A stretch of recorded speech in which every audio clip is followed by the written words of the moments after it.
Hello, my name is Ian Anderson, and I'm going to be your professor for this course.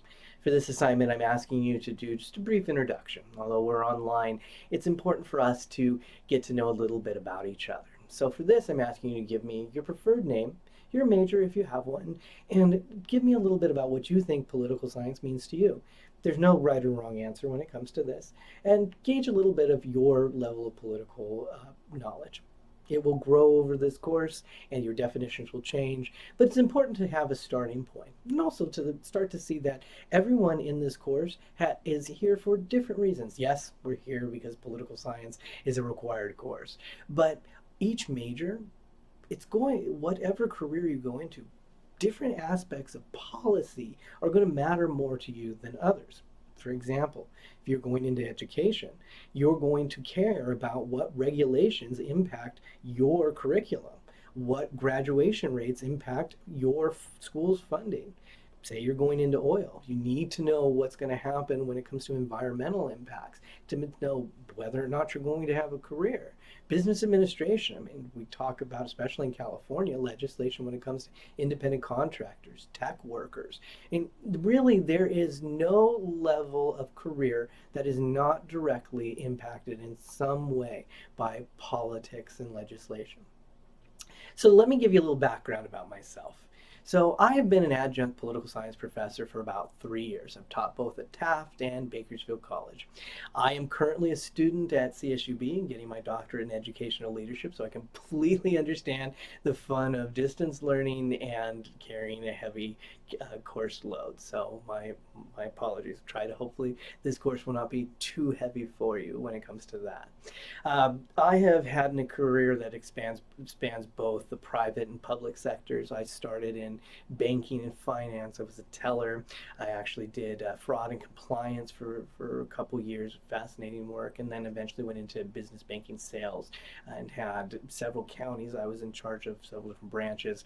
It was very, very interesting work.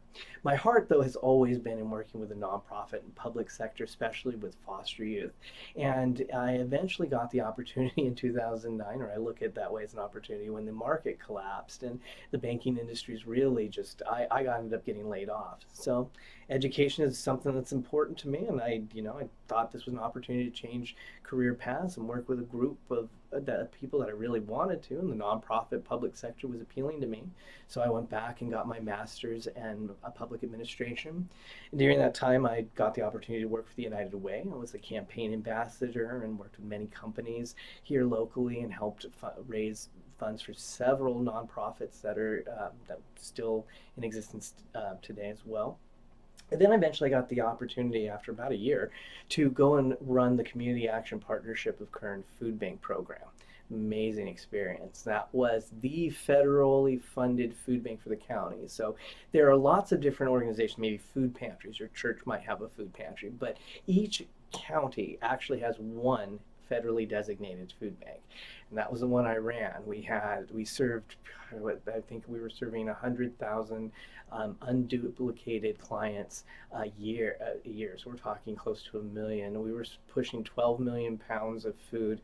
We were serving every aspect of Kern County, and let me tell you, it's fascinating to try to serve such different area communities, Lake Isabella versus the Maricopa versus Metro Bakersfield. I mean, trying to serve each area and is a challenge unto itself geographically. Talking about food deserts, they really do exist. I would work with that experience. I would work with those that were in need, the clients, or I'd work with senators.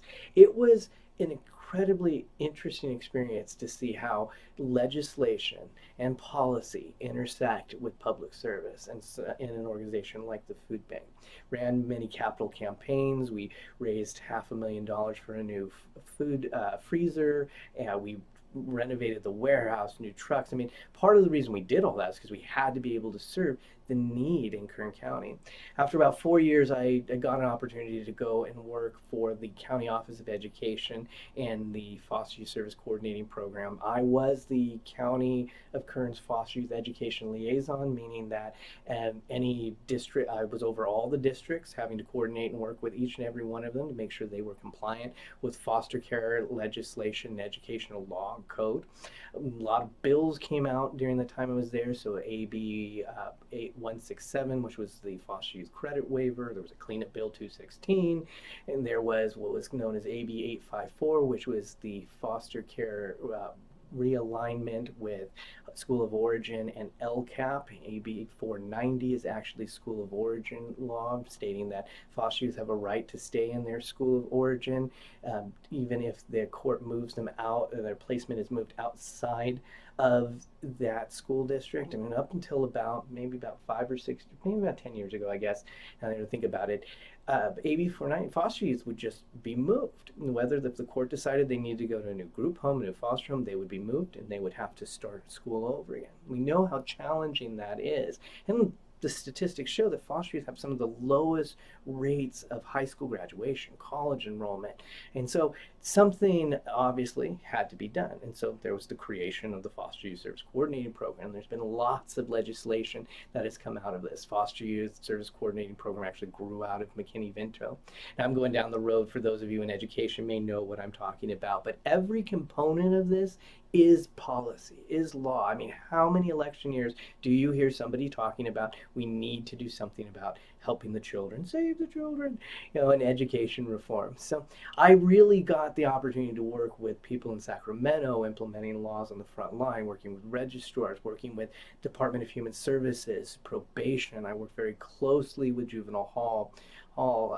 It was quite an amazing experience working for the County Office of Education and seeing that interaction. So to summarize, my experience, although as varied as it may be, has really centered around public policy and that interaction. So I have seen where people have ideas about how to serve the community, go up and have laws passed, and have to implement it.